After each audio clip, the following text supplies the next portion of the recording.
Namasté. Bienvenue sur le site Boguru Mario. Encore une fois, je vous invite à vous abonner à mon site et à suivre cette chaîne. Vous y découvrirez des enseignements qui, j'espère, pourront vous aider sur votre cheminement spirituel. Aujourd'hui, nous allons terminer ce chapitre que nous avions commencé il y a quelques parties déjà. Et le texte que nous allons regarder ensemble est des plus méritoires, des plus importants. Il commence ainsi. Même si tu ne crois pas tout ce qui est dit de Dieu, tu peux au moins accepter l'idée qu'il y a Dieu. Voilà une phrase importante. De nombreuses personnes rejettent Dieu parce qu'ils rejettent en général les religions et les religieux. Ils refusent les rites et les cérémonies. Ils ne croient pas à tous les dogmes qui nous sont enseignés. Nous rencontrons généralement et abondamment ce genre de personnes ici en Amérique. La plupart des gens disent croire en Dieu ou avoir une idée quelconque de Dieu, mais ne veulent adhérer à aucun mouvement ou à aucune religion que ce soit. C'est presque normal au début. Mais il y a une énorme différence entre se dire qu'on n'a aucune croyance, aucune foi, et accepter tout simplement le fait qu'il y a un Dieu. On ne demande même pas de croire. On ne demande même pas de pratiquer quoi que ce soit. Juste accepter l'idée qu'il y a un Dieu qui puisse gouverner cet univers et qui puisse être en nous. C'est là un sujet très, très, très délicat, bien sûr, mais d'une importance capitale. Le mot que je préfère dans cette phrase, c'est le mot « accepter ». Je crois sincèrement que le cheminement spirituel débute par l'acceptation. C'est la pierre angulaire de toute pratique spirituelle. Accepter la vie telle qu'elle est, s'accepter de soi-même également, tel que nous sommes, accepter aussi les autres tels qu'ils sont, et enfin, accepter qu'il y a un Dieu. Qui est ce Dieu? Peu importe. Une puissance supérieure, un être suprême, une intelligence infinie et éternelle, ou la conscience universelle, peu importe.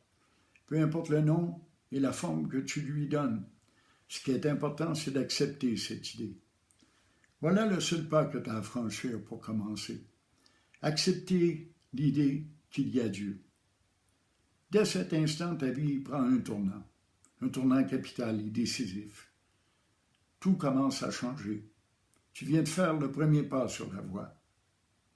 Si tu continues ton cheminement, tu vas trouver ton maître ou trouver le livre ou l'enseignement qui te convient, qui éclairera les ténèbres dans lesquelles tu vis, qui apaisera tes souffrances, qui t'apportera la béatitude et la paix.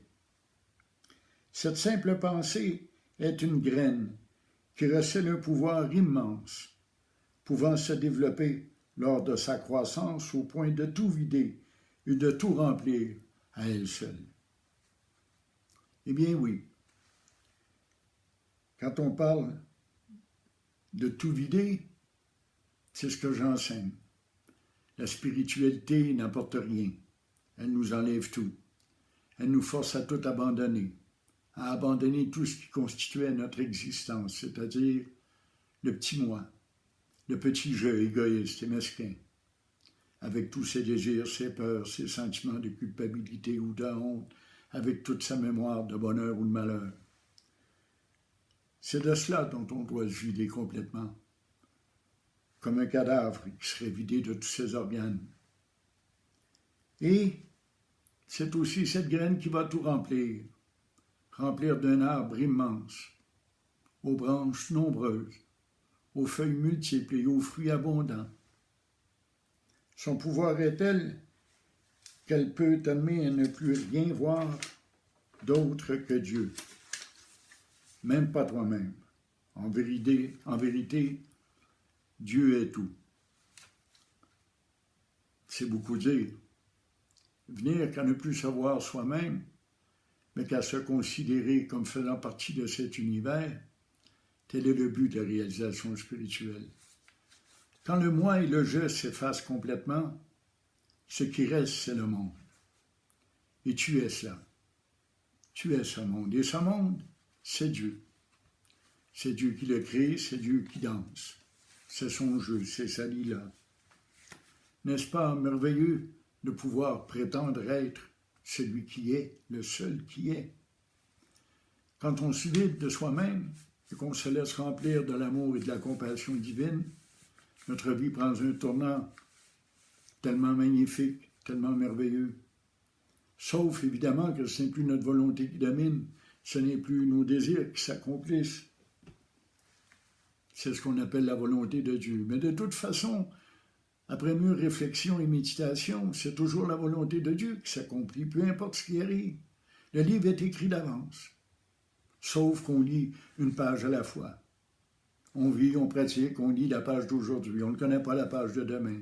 Et on a parfois pratiquement pas de souvenir de la page d'hier. Le passé puis le futur n'existent pas, il n'y a que le moment présent, ici et maintenant. C'est ça que nous avons à vivre. N'est-ce pas là un enseignement merveilleux? La voie d'Advaita Vedanta, la voie directe, nous permet de toucher au divin, de sentir et de goûter son nectar, son ivresse. C'est ce qu'on nous enseigne, car on dit en vérité, Dieu est tout. Dieu est tout et tout est un. Voilà la grande vérité enseignée par l'Advaita Vedanta. Je ne suis pas un professionnel pour accomplir des vidéos et faire ces petits enseignements. Mais il y a quelque chose en moi qui brûle, comme une flamme dans mon cœur, dans mon être, qui m'amène à vouloir enseigner aux autres ce que j'ai découvert moi-même, après 1001 péripéties, après tant de détours et tant de difficultés. J'ai passé ma vie, une grande partie de ma vie, à étudier les religions et les différents enseignements spirituels. Je les ai presque tous connus, du moins tous ceux qui sont connaissables en ce moment, tous ceux sur lesquels j'ai pu trouver de la littérature ou des personnes pour me renseigner. J'en ai pratiqué un grand nombre, vous savez. Je me suis converti à presque toutes les religions existantes auxquelles on peut se convertir en ce moment même. S'il existait un temple quelque part où l'on peut pratiquer toutes les religions en même temps, eh bien j'irais, parce que j'y crois. Chaque religion est une voie, mais elles ne nous conduisent pas tous au même but. Mais elles nous conduisent toutes en haut de la montagne.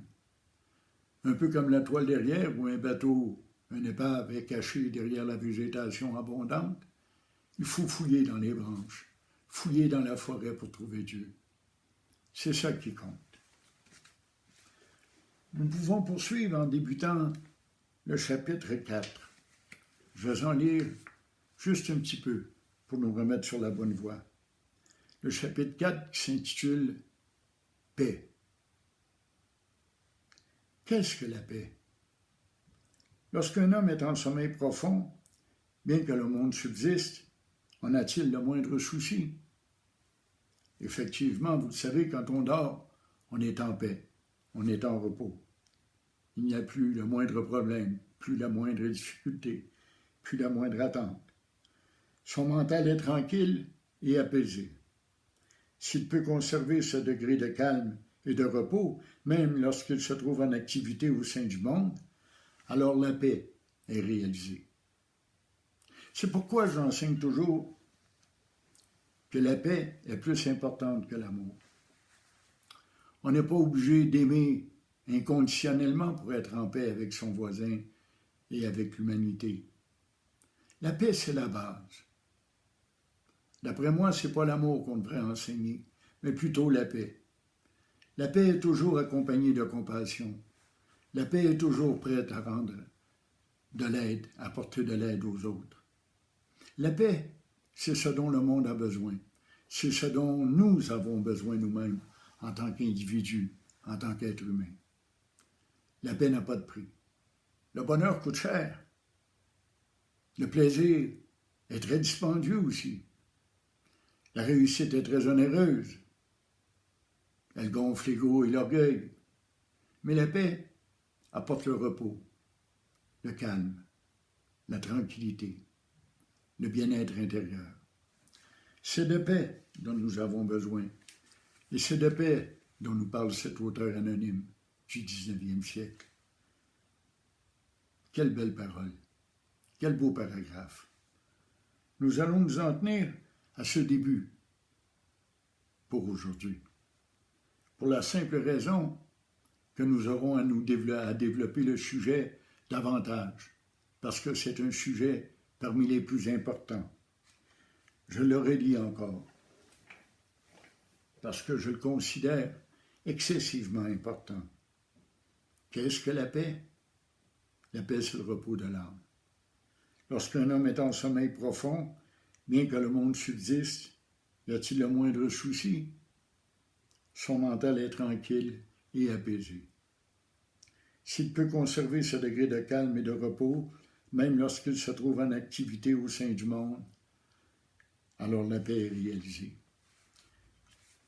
Quand on dit que Dieu est être, conscience et béatitude, je remplace souvent le mot béatitude par le mot paix. Dieu est être, conscience et paix. Certaines religions nous parlent d'un repos éternel à la mort. Mais ce repos éternel à la mort, c'est à la mort de l'ego. Quand il n'y a plus le petit moi, le petit je, on est dans ce repos éternel. On touche à cette félicité, à cette béatitude. C'est ce que je vous souhaite pour aujourd'hui et dès maintenant. À la prochaine.